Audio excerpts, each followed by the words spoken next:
Hey friends, if you wish to download and install Paint 3D on your Windows 11 computer, then please watch this video. I will guide you through the process. So go to this website, the Paint 3D website. I've shared the link in the description section. Click on this free download option and then click on this one. Okay, it will allow you to download the Paint 3D bundle.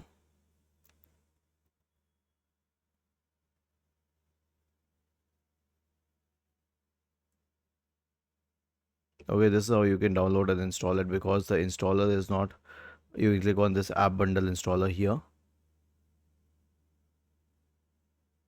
So this is what you can do, but here's the thing. Actually, it has been delimited. It's not on the Microsoft Store now. So I cannot be very sure that this is safe. So you can download it at your own risk. But if you don't want to do that, then we have other options on the Microsoft Store like iBase Paint and other software products which can be equally good. But if you really want to download Paint 3D, then you can do it from the website. But I cannot assure the safety of the software. Was this helpful? If yes, then please subscribe to the channel. If not, then let us know in the comment section of the video on how we could help you further. Thank you for watching this video and have a nice day.